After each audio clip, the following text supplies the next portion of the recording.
I ran up a check, I might do it again. Enemies close, had me thinking they're friends. 10 toes down, I'll be free until the end. Crib outside the city, I don't feel safe in my hands. Took so many years, I'm just waiting for the wins. I'm in debt to no one but the one who took my sins. I do it for real, there's no reason to pretend. If I do it once, I do it again. Add it up, bankroll, euro, peso, add it up, I'm just doing me, everything is on me, oh you matter what. Add it up, bankroll, euro, peso, add it up, I'm just doing me, everything is on me, oh you matter what. Add it up, told her if it's all me, everything is on me, gon' back it up. Matter what, told ya I'ma do me, why you hating on me, it's not adding up. I do roll like a Mack truck, country heart, I might cop a farm and go act up. Lot of scars, I was cold-hearted, now I'm back up. Keep it real, I do this once a month, I don't rap much. I just take the money and go stack up. Good evening, everyone. How are you doing today? This is Incarceration to Incorporate, all things relevant media. I like to say good evening to Miss Barbara and Miss Suzanne. We're going to have an incredible show tonight. And first of all, I would like to give props up to Mr. Julius Hall for letting us allow us to come to a platform to say that we are returning citizens and we are changing the narrative.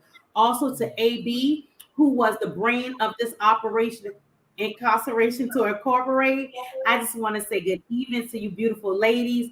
Tonight is going to be the topic may be a little sensitive, so I want to forewarn some people. It's domestic violence prison pipeline. And so we're going to be talking to Ms. Barbara. We're going to be talking to Suzanne, and we're just going to chew and chat ladies tonight, since it's a ladies' night. Sounds so, good. Ms. Barbara, what I would like for you to do is introduce yourself and tell me your affiliation to Incarceration to Incorporate. Okay, good evening, everybody. First, I want to say thank you to Marie for inviting me, and of course, ATR Media, Mr. Hall, for having me on also. My name is Barbara Arpston. My relationship with the incarceration piece is I work with folks that have been incarcerated, and then also through personal experience, I've had friends that were incarcerated, but also very closely related was my son's father, and went through several years of that, which I'll lead into more here a little bit later. Okay, Suzanne, can you please introduce yourself and tell me your affiliation to Incarceration? Good evening, everyone. My name is Suzanne Bunton. There's a title before that called Reverend. Sometimes I leave it out. Sometimes I throw it in there, but it just goes to show how far you can come from your past. I did 18 months in the federal penitentiary for basically what our topic is about. I was involved in domestic violence, and really there are no help for unless the law states, unless there's a gun pointed to your head, that is about the only way that you can get out of your charges. So I used to say that prison was the best experience of my life, but really it was more of a spiritual boot camp. And so I choose to see it that way. That's exactly what it was. Although I had started to change my life before then, prison became the very element that I needed to remove myself from society to work on me with no distractions. So first of all, I have to say one more thing. Okay. My co-host, he is not here tonight, Mr. Julius Campbell. As he was saying, we may have started off wrong, but we will finish strong. He is on a retreat with the church, and so I know that you all will probably miss him tonight. So I just want to know he is absent tonight. But anyway, Miss Barbara is here and Miss Suzanne is here, and so Miss Barbara, I want to know. We're talking about domestic violence, and I want to know why is it so prevalent and it's so sensitive. A woman or is going through domestic violence. Can you say that again? You kind of cut out, Marie. I missed part of it. Can you hear me, Miss Barbara? I can now. Like, You're, like, you know, I say,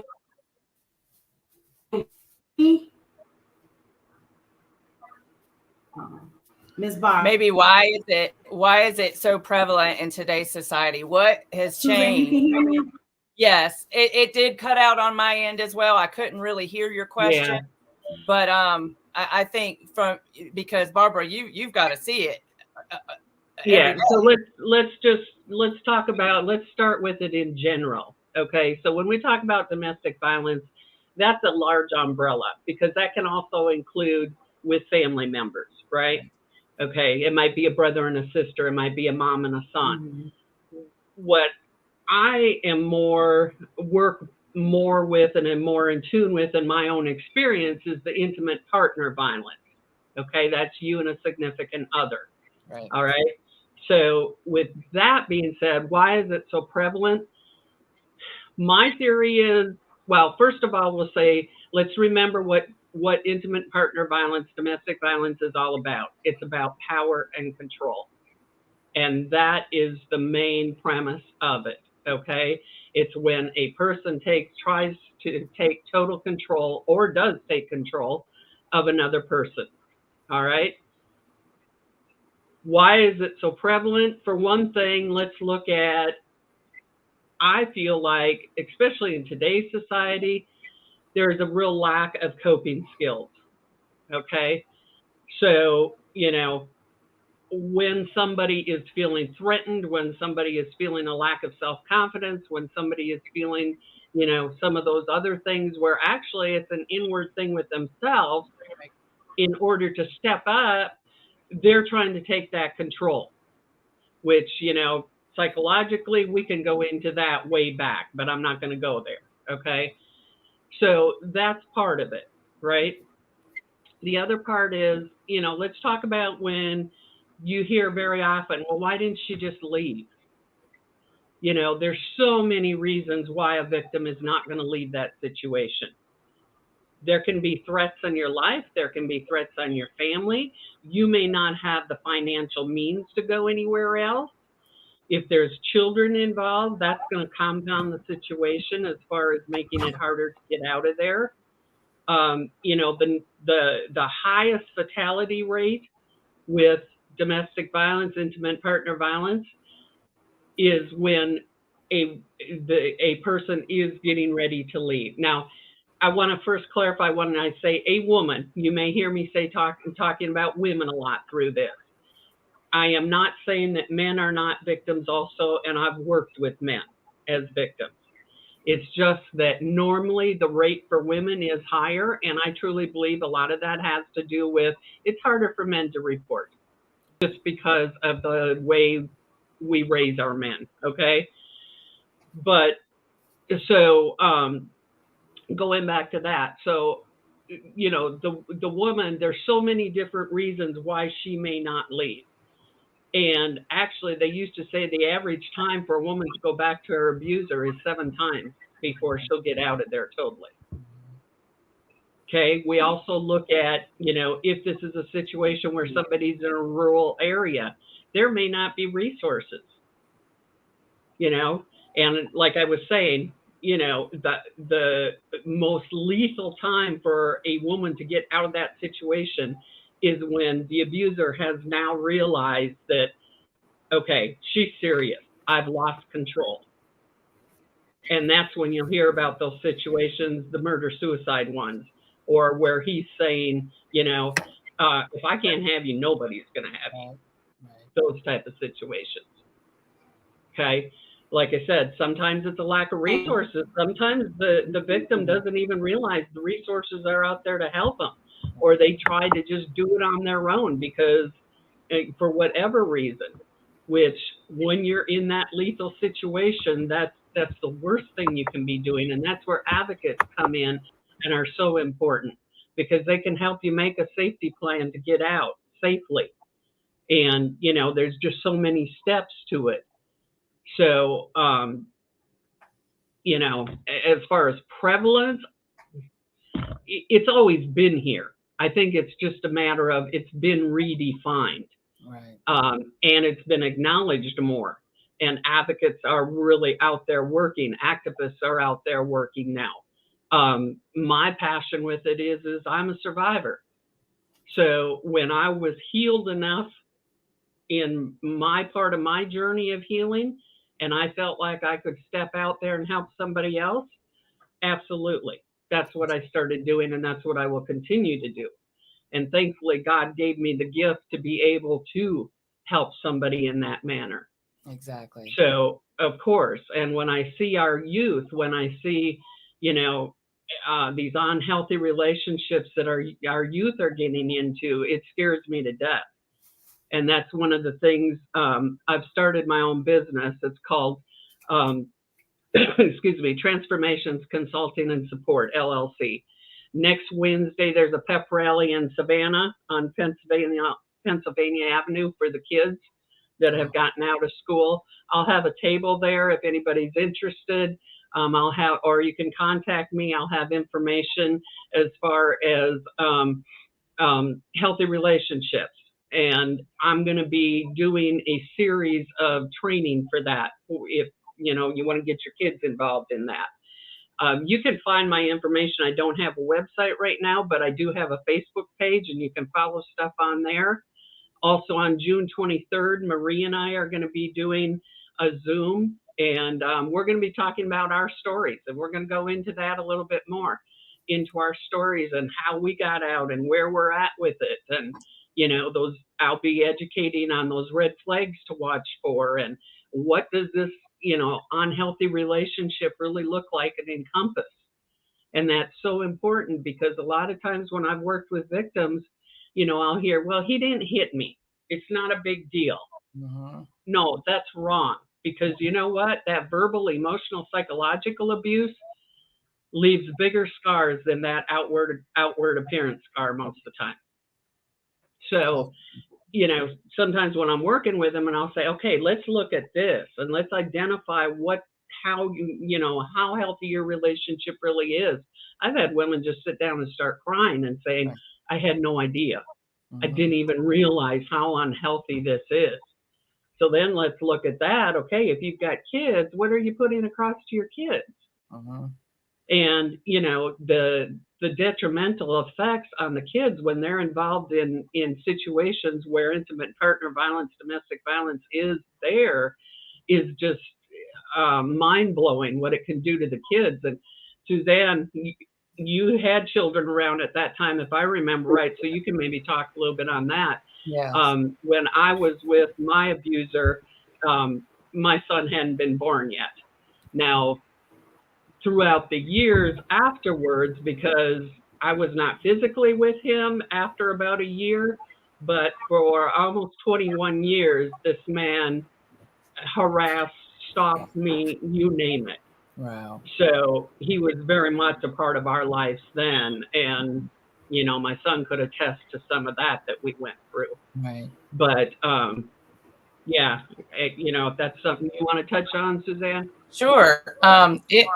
It's very, they don't, it's just like Satan. Satan doesn't show up with a horn and pitchforks. And the typical domestic abuser is not going to show you right away who they are. They come in sneaky. They usually will build you up and learn your weaknesses to break you down gradually and slowly. And it intensifies over periods of time.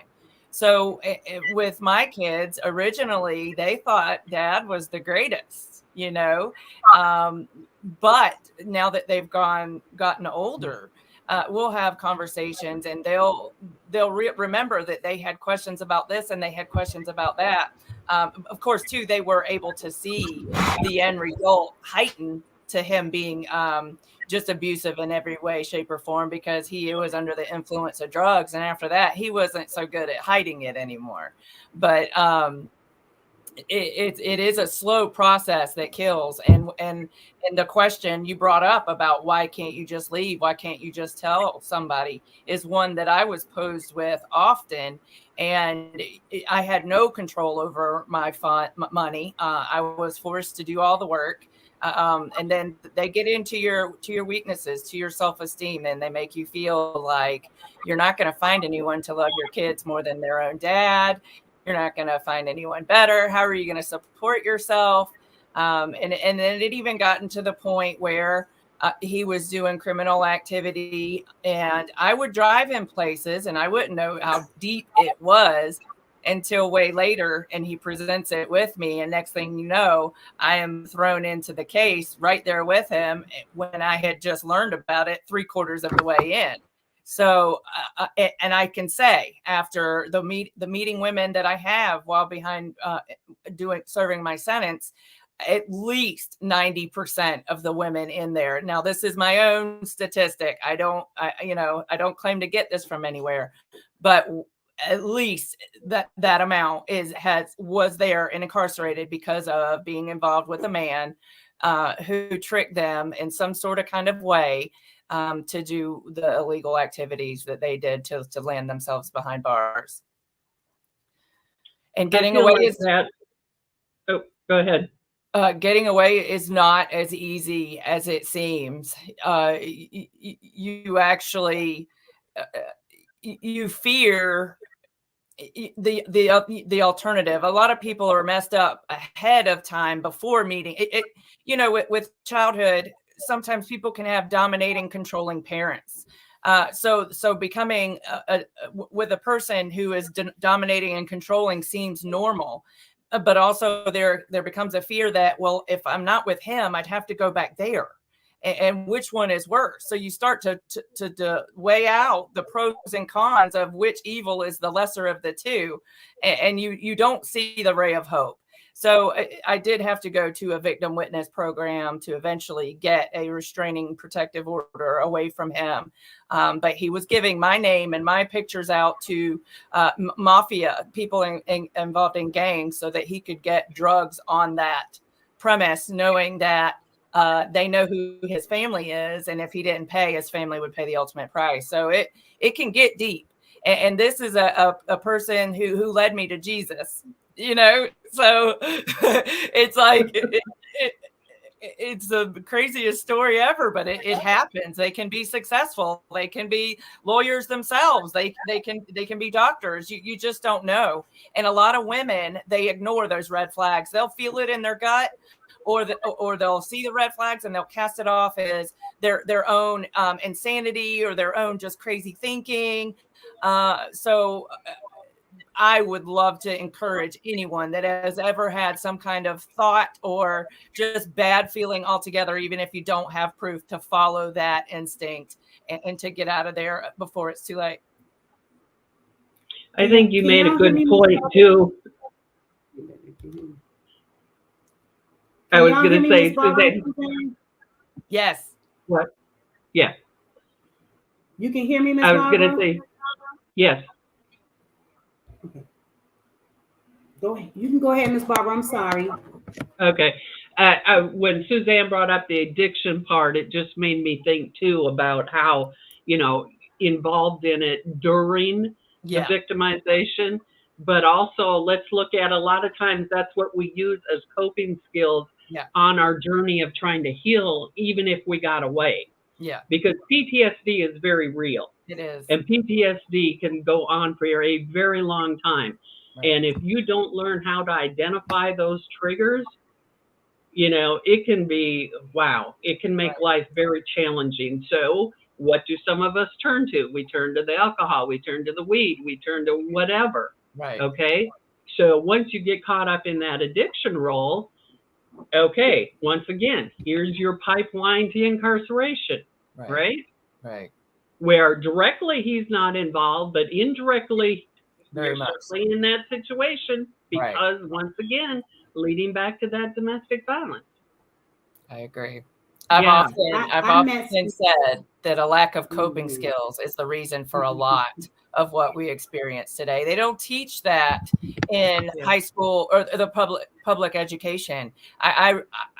It's been a heart's goal of mine to somehow, some way, with only the help of God and thanks to meeting awesome people like y'all, to get that sort of teaching brought into our schools today, because we don't know how to cope unless parents are teaching this at home, and most are so wrapped up in their daily life just to provide for their kids that they don't have the luxury of taking the time to show everything that and the kids are scared to go to their parents. They're scared of either getting in trouble or being judged, but they also need to know those things taught from an outside perspective, so that they know, there's better ways to handle this other than using drugs or any other form of crutch that people use to cope. Absolutely. But that's what I was telling. Can y'all hear me? Yes. Yeah. Okay, that's what I was me and Ms. Barbara was talking about, Suzanne. When the kids are abused, being abused don't have to be that the parent that is the abuser are abusing, but once they see their mother get abused, they're being abused also, because they see that lifestyle. So me and Ms. Barbara was talking, I was saying that when the kids see what they see, they become the abuser when they get to be an adult. Right. Because I remember when my cousin was by her husband and he was beating her, he would say, "You're just like my mom. She got beat and she didn't leave, and you here and I beat you, and you stay here with me." So it's harsh and it's hard. So like, how do you get help for the kids that have been abused and then grow up to become the abuser? Right. That's a process, and that's really a therapy thing. Yeah. It really is, because basically it's teaching learned behavior. Right. I mean, basically, and because when somebody grows up in that situation, that's normal. Right. I hate the word normal, Right. but that's the lie they believe. Yep. That's Wow. that's what their life is. That's what it consists of. So why would you treat somebody else differently? Right. I mean, they've never seen they've never seen the real normal. So right. Yeah. Right. Yep. I think the the healthy real normal. relationship. Yeah, but Miss Barbara, I feel that the real normal to them wouldn't be normal, because their normal, what they see is pain. Right. Yeah, they don't understand, and that's why I feel it's so important to teach our kids and these kids out here what these healthy relationships look like. I agree. Because some of them don't know. Exactly. They just don't know, and how can they be something different when they don't know? Right. And the sooner we can instill that, the better. I mean, look at the gun violence in Savannah. It's off the chain, and it's just heartbreaking. Right. So, there's a whole lot going on with that whole situation. I'm not going to go there, and I'm certainly no expert on that. But, once again, let's look back at healthy relationships and coping skills. Same thing. Yeah. You say healthy relationship and coping skills, Barbara? Mm-hmm. She can't hear. Can you hear me, Miss Barbara? Yeah. Okay. I was just saying, you say healthy relationship is coping skills, Miss Barbara? Yes. The two combined. She's saying kids need to see healthy relationships, and they need to learn coping skills. Those are the two elements that are missing from kids' lives today. That's what I gathered from what she was trying to say. Yeah, in a lot of homes, in a lot of, in society, basically. And, there's a whole lot of different reasons for that, and that's a whole different show probably. I agree. Yeah. Because that's huge. And I can't leave God out of anything that I talk about, but there are certain generational curses that are passed on. And many people will do things, and they've had that question their whole life. Why do I do this? And it could be something simple, but they've questioned it their whole life, and they have no clue. And all along, usually if they found their way into the Word of God and find a relationship with Him, they end up finding out, that's a generational thing. That's been something passed down. And crazily enough, they'll find out, well, I wasn't even raised around that person. I've had that experience. personally with my life of just doing something that was just odd that I hadn't seen anybody else do. And then so I get reunited with my biological dad and I see him do it. So I was like, well, okay. Wow. Yeah. So I Genetics. do believe that. Yeah. Well, So, Miss Barbara, because you are a counselor, right, Miss Barbara? I am not a licensed counselor. No, I am not. You are No. not a licensed counselor, okay? But you, No, I but am you not. take. I am an advocate. I am a consultant. I educate in areas that I have expertise in. But no, I am not a licensed counselor. You just she said that domestic violence is real. Domestic violence product is very real. Matter of fact, Ellis, he said, I would never hit a woman intentionally. I saw my mom get abused when I was young, and I made myself a promise to never hit a woman. Very good, Ellis. When I myself was in an abusive relationship, and I was with a man for like 10 years. And the funny thing about it's not funny, so don't think it's a joke. But I'm saying the thing about it is I never thought that he would hit me, but he did. You know, and did I leave? No, I didn't. And I didn't tell anyone either. And I didn't tell anyone because I felt that I had loved him. And I know if I would have told my brother, it would have went another way. So I wanted to stay with him, and being that I stayed with him, I took the abuse from him, and it wasn't always physical; it was mental. Yeah. And to me, mental abuse is worse than the physical. Yes. I'm just saying that's just my opinion. To me, the mental abuse was worse than physical because he made me feel like nobody would want me. He made me feel like I wasn't good enough. So I feel that that's a thing too. When men, not all men, but when men will play on a woman's emotion or mental state to make her feel less than. So yeah, I used to I felt beg. that way. I agree. I used to beg my ex to beat me instead of doing what he does. He did beat me like a man one time, but that one time was all it took.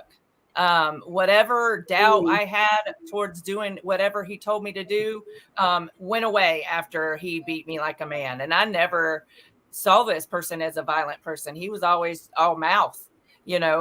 So for him to have done that was really, it caused me to learn to expect the unexpected and to know that I'd never know what I was going to get from him. So I did whatever he said after that. Wow. One of the things that's very hard too about the domestic violence is when I work with victims, and I saw it myself too, when we say it's hard to leave because I still love him, and gets very confusing. How can you love somebody that is doing this to you? The thing is you really have to put it in perspective and say, you know what? This isn't the man I fell in love with. The abuser is not the man I fell in love with. The man I fell in love with was very kind to me, was very gentle, was very caring, promised me a good life. Okay, just like you said in the beginning, Suzanne, that to begin with, you don't see those red flags normally. Right. Okay, so yeah, it gets very confusing when all of a sudden it's like, well, I know I should leave because I shouldn't be treated like this, but I love him. But how can I love him? This is crazy, So that's a lot to work through. It really is. Yeah, I agree. So how do you feel, Miss Barbara, about remember the woman you just posted on Facebook? So I'm asking, how do you feel about her going to jail incident, staying in a domestic violent relationship, and then you end up killing the person who has committed the crime against you by beating you, mistreating you, and then you can't take it any longer, and then you kill that person. I mean, I know it's a cause and effect to everything. So how do you feel about that, Ms. Barbara? Well, when I shared that article, I think I put this is possibly a case like we had talked about. Right. And I Yes, said that ma'am. because there wasn't enough facts in there. I mean, Mhm. from what was written there was, you know, she could have been the aggressor. We Mhm. don't know. There wasn't enough information. But does Right. that happen? Absolutely. Absolutely. There are a lot of times where women are ending up getting incarcerated because they were protecting themselves, bottom line, Right. Right. you know, And that, and that breaks my heart, you know. Yeah. And one of the things that, you know, I'm not sure what Savannah law enforcement has gone through as far as training or anything like that, but I know, you know, in the past that some of the law enforcement that I had worked with directly, you know, they admitted that they hadn't gone through enough training, you wow. know, for them to be really able to identify. And then they have to stay within their parameters too of that arrest, you know, Right. so it can get very complicated. And sometimes when they can't figure it out, they arrest them both, Right. you know. So um, that's a really, really tough spot there too. I've got And a some lot. stats here. I've got some stats Go here ahead. I think you'll be interested in. And this really, really kind of, it shocked me. And then it also really disturbed me when I was trying to find some of this information. And a couple of the studies even said, due to the fact that the studies usually are not done looking at the victim, the woman victim, it's usually on the men being the perpetrators and how that whole thing goes, that these studies, a lot of them are really old. There was a lot of stuff from 1992. Wow. And I do a lot of research. I'm finishing a second master's degree right now, so I'm doing a lot of research all the time.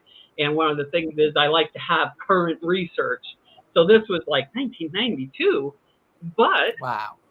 yeah, that's the way it is. But here's some. This is from the American Civil Liberties Union.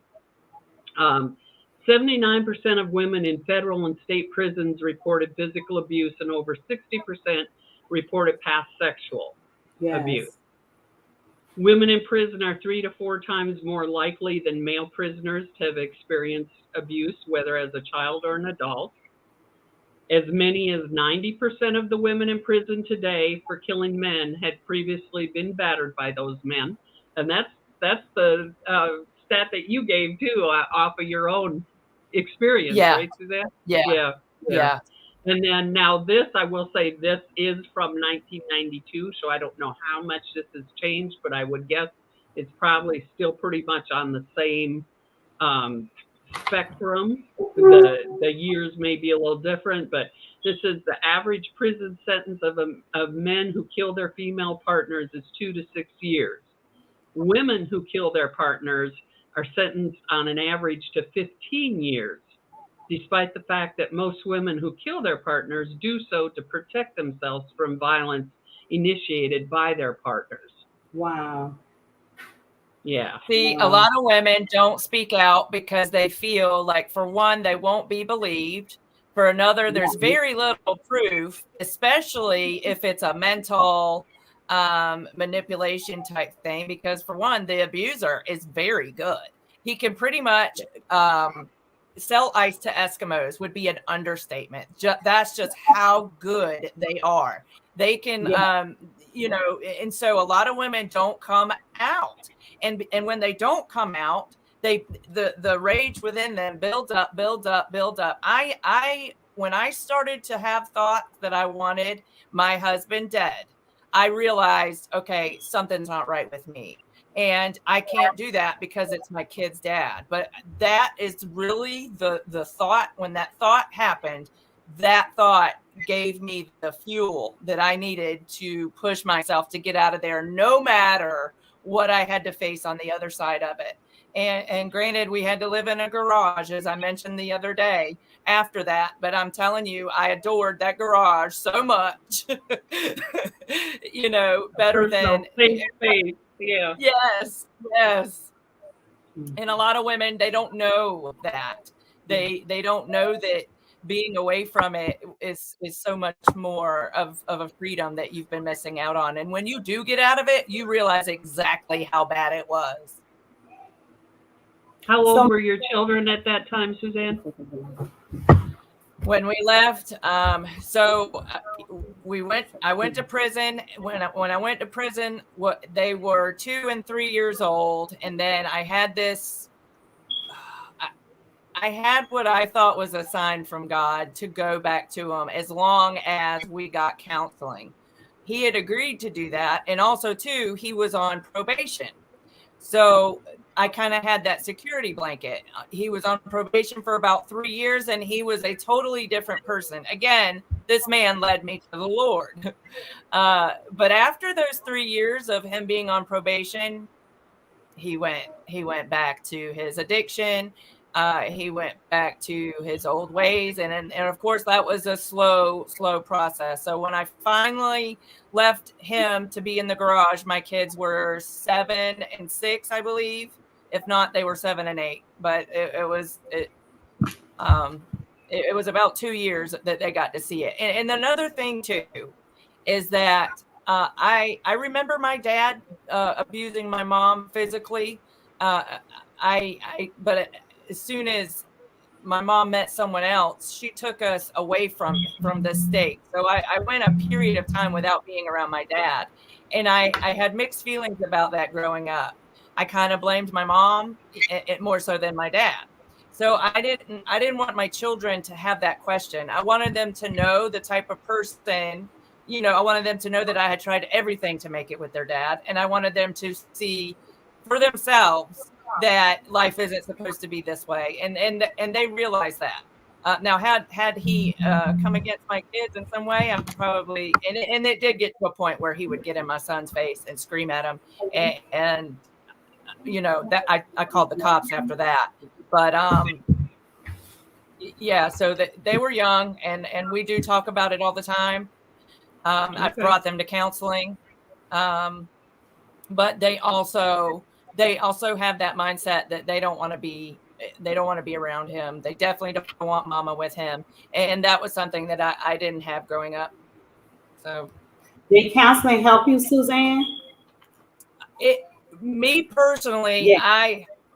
Yeah, it did. It gave me a free space to speak. Really, my alone time, my healing came from the Lord, but giving me the power and the confidence I needed to tell my story and to know, because really throughout life, I was never believed. Anytime I said something, no one really believed me.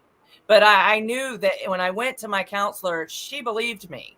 And she actually went to me. She came with me to court and everything whenever I had my trial for the sentencing, and that showed me a lot. It even had me to the point where I realized, that's what I want to do. I want to help other women. If I had to go through it, I'm not going to let it go to waste. I want to help other women come through it so that they don't have to go to the extent of realizing in prison or some other form of rock bottom. I don't want them to have to get to that point to realize that they need to get out. I'm just going to say a lot of men do not like going to counseling because they right. Well, I'm just saying the people I know, let me just say that. Right. People that I know of men do not like going to counseling because that's like admitting that they're wrong. But I think right. counseling helps a lot because I speak to a counselor every month, and it helps. It helps to have somebody to talk to, right. and who not sitting in the place of judgment. So right. I think counseling is if you need help, you should go get help. Yes. And, domestic violence is nothing to play. My brother right now, he is in prison for that, for hitting on a woman. He's in prison right now. And the thing that gets me is the men who hit on women, they have mothers or sisters. And if they don't have sisters, they have a mother. So I don't get it how they take and do the things that they do. But if you are out hitting a woman and doing domestic violence, I feel you should get you some help. Yeah. Go talk to somebody. you know. So Susan, I just love your point of view, because if you don't, like my son, my oldest son, he's very aggressive because of things that he have seen, you know. Right. So and I hold myself sometimes responsible for that, because You do I that. allowed it for so long, you know. And Right. so getting the help and talking to a counselor, she's like a breath of fresh air to me. So Yes. I think that counseling is very good. And you know, Yeah. a lot of African Americans don't like speaking to counselors, because they say Right. what you say, Suzanne. We feel that Mm. God, you know, we talk to God and that's it. Right. But God put Right. us here together, and He say To help share each each other. other's burdens, right? Right. So people Right. go to school so that they can help us. Get some help. Get the help Right. that you need, you know? So Right. yeah. Go I, ahead. I I want agree. to add to that too, Marie. I'm 100% on the counseling, absolutely. But I also always tell victims, and I feel deep in my heart too, that if you really need, if you're really going through, especially those initial stages, make sure that you're connecting with a domestic violence advocate also. And I Okay. say Yeah. that because advocates are your specialization people in Yeah. the field, okay? And normally, for most parts, an advocate is a person that has gone through it. So they Right. know exactly what you're Yeah. feeling. Where, that counselor, that therapist, if they haven't been through it, they're doing everything they can. But we know Right. when you've Right. experienced something yourself, it puts it a different light on it. And so Yeah. that's why your advocates with your centers and your domestic violence centers are nonprofits. There's no cost for it. Take Right. advantage of it. They're there for you, and they're the ones that can help you find safe housing if you need it. The advocates can play such a crucial role when you're in the situation. Right. I agree. So Miss Barbara, is there a lot of you know, like the ladies that we met at with the women event that we had? Is it a lot of safe places or safe houses for women who are being abused here? Do you know of? I just came back here a year ago, and there are some new organizations, and I'm still trying to get familiar with some of them. Safe Shelter is our main one. And Mm-hmm. Cheryl Branch is the director over there, and I had a conversation with her actually before our event, Marie. Mm-hmm. And, they've got, if I remember right, she said 48 beds over there. It sounded like they have some really amazing programs for the women, and they take the children too, of course, you know, Mm-hmm. for when they're there, but also for when they're transitioning out. They help them get Okay. an apartment. They help with the job. They, continue case management for quite a long time afterwards. So, they're really there. So that's a really good resource. Now, what I'm trying to find out from her, and I had tried to connect with her here about a week ago, and we didn't connect, and I haven't gotten back to her. But what I'm trying to find out is if they're full, do they have other safe housing somewhere else in the Right. community, which is Mm-hmm. always secret. I used to back in Minnesota when I was an advocate with the program. I used to do safe housing with victims, and the sheriff would go with us out to get the victim and take her to an unknown location, one of the hotels or something, Mm-hmm. and I would think that maybe that's here, but I'm not sure. That's what I'm trying to find out. So, Okay. Mhm. that's definitely options. I would think that, if Safe Shelter is full, they're going to help you get somewhere else safe. So do you think, Miss Barbara, if the men get the counseling that they need, the domestic violence wouldn't happen and they won't end up going to prison? Do you think so? Um, that's a really loaded question. Okay. Okay. For some, yes. For some, maybe no. I mean, it depends on so many things. Let's look psychologically. How are they raised? How do they handle themselves now? Do they have those coping skills? What led them to them needing this power and control? There's a whole lot of psychological stuff involved there. You know, Right. Yeah. there's better programs out there right now, and I haven't done any current research on them to find out how effective they really are. Right. But You know, that's what they're in place for. Mm-hmm. So sometimes, though, those programs are court ordered, just like anger management programs. A lot of Mm-hmm. times when you've got court ordered programs, they aren't real effective because the person's simply doing it because they have to and check it off their list, right? Right, You know, right. so it just really depends, you know. And does that abuser want to change? Maybe they're good with who they are, Wow. you know. But you know what, I know Suzanne, you said. Go Go ahead. ahead, Suzanne. Well, men, you know, society today, they don't allow men the option to cry, you know, but it's acceptable if they're angry. And that Right. stigma right there is crucial towards men, for one, admitting that there's a problem because it's a normal thing. I'm sure their dad showed it at some level, you know, but anger Yeah. really is the only allowable emotion that they can show, which is Right. sad. And if, you know, so how do you change that? Right. It's hard. Yes. And Suzanne, you said a key thing when I kept going in and out. I heard bits and pieces of it. How drugs and alcohol play a big part of a man being abusive. Not making no excuse for it, but Right. it plays a big part. So I feel like, again, like you said, Miss Barbara, counseling. First of all, we need to reach out to see the resources that we have for them to get the counseling that they need, and it'll really be a plus for them if they want to go to counseling. I think that that'd be Right. a more effort of them changing if they Right. want to do it. So I just think that men, if you're listening, get the help that you need because you know who you Before it's are. too late. Yeah, Right. before it's too late. Yeah. Because Because it will get caught. What Right. did you say? Yeah. You don't want prison to be the thing that straightens you up. You know what you're Exactly. doing. Don't, you know. Right. Yeah. Before it's too late. Because Yeah. oops, But what's in the bag. right, Yeah. right. And And a you know lot of what? times there's a reason for what behind what they're doing. There's a root to that behavior, and a lot Right. of people are scared to admit that they're a bad person, or they don't even know that root has been so buried deep underneath that anger that they don't even know what the cause of that is. So Right. treatment.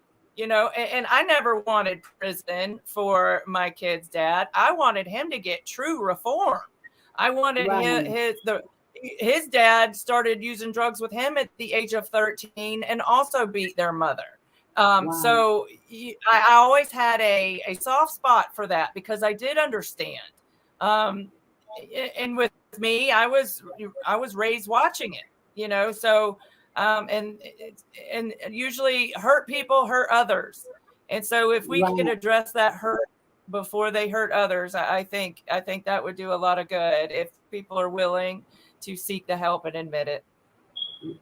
And we have to, like I said, you know, earlier too, especially we as survivors. And I said this to you the other day, Marie, when we were talking about this, you know, and I said, you know, I feel like as us as survivors of this, it is our role to step out there and educate if we're I up to agree. it. Now, sometimes in Right. your journey, you aren't there yet, and that's perfectly fine. But if you're up to it, yes, it's our role, and especially with our youth. Once again, I go back to our youth. We have to teach them what healthy relationships are. We have to teach I them agree. the warning signs. And when I say teach them, I'm talking the males too. They have to know the healthy relationships, you know? It's just so important that we keep working with them too. Finish taking the show over. My computer is thing. Bam. Just take it over. Take Okay. So I've got, if you want to hear too, I've got some stats that are specifically for Georgia, which are scary, disturbing. Okay. All right. So let's see. As of December 31st, 2019, Georgia had submitted one misdemeanor domestic violence and no active protective order records to the NICS index. The Wow. NICS index is the information that is gathered from the state, the local, the tribal, and the federal agencies of people that should not have firearms. Wow. And there was no active protective orders listed in there from Georgia. Wow. That is extremely disturbing to me. Okay. It really is. Yes. And yet I, who didn't have a violent crime, I can't get a handgun, you know? Right. Yeah. So that's extreme. Yep. In 2017, there were 149 domestic violence related fatalities. 70% of those involved firearms. Wow. Okay. 2017, Georgia was the 10th highest rate in the U.S. of women murdered by men. Wow.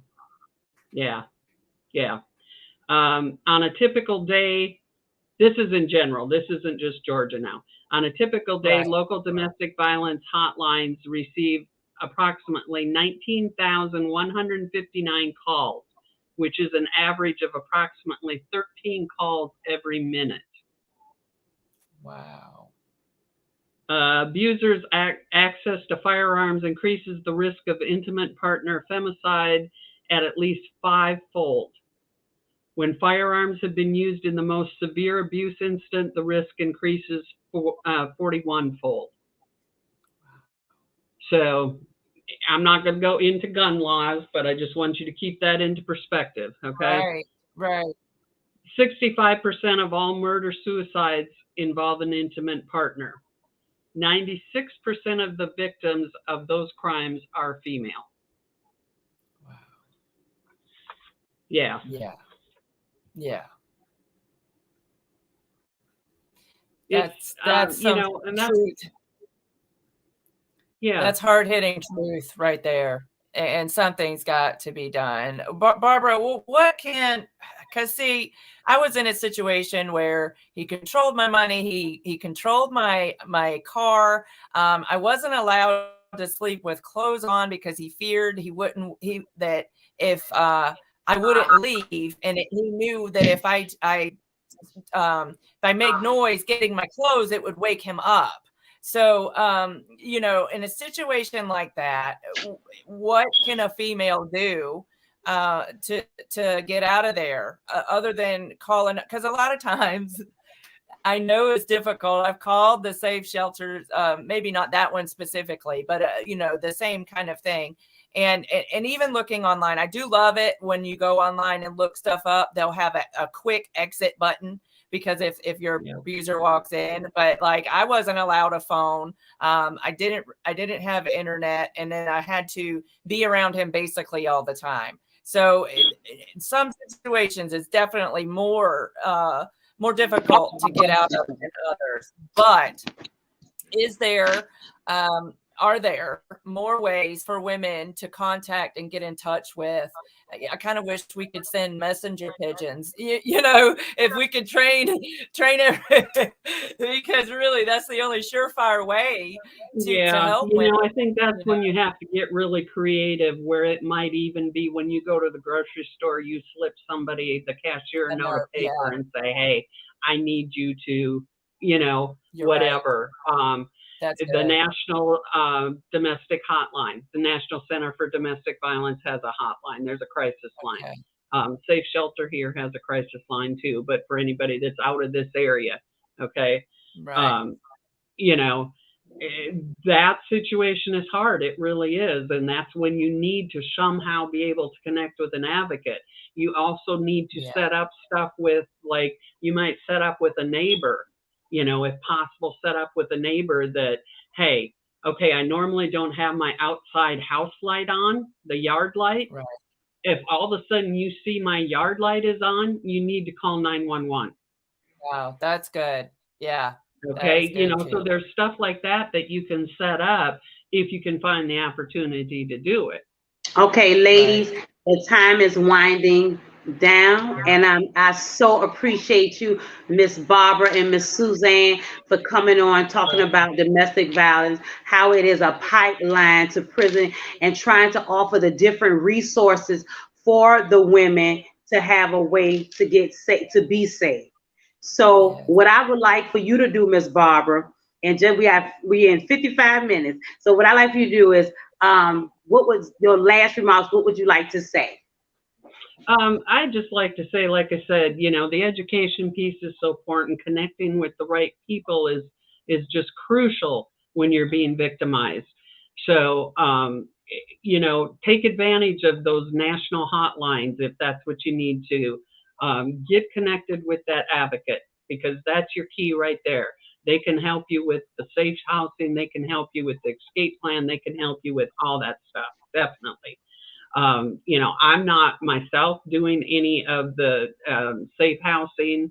I don't have a crisis line, but I can certainly help you, educate you on, connect you with resources, stuff like that.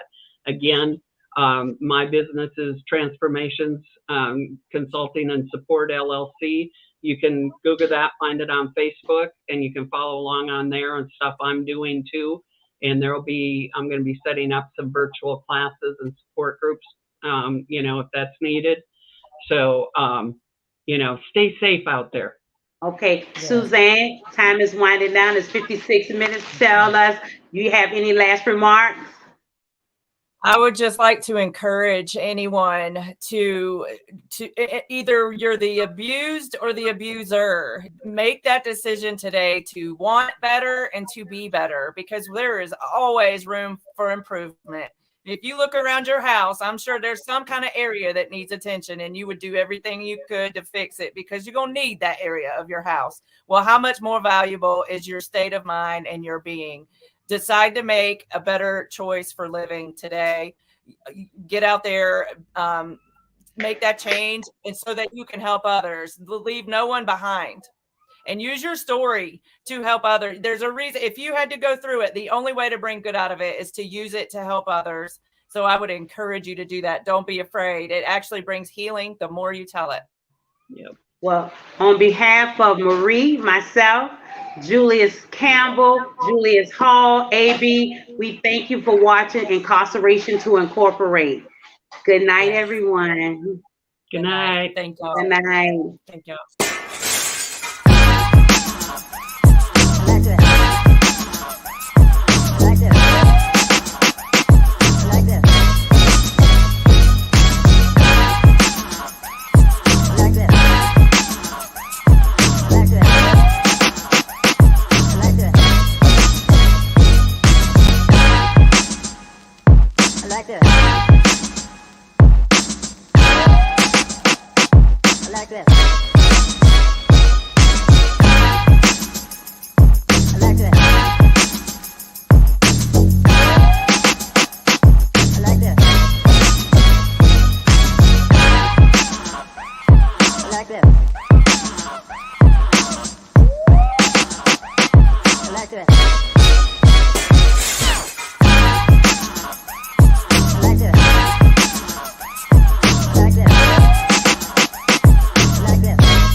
like this.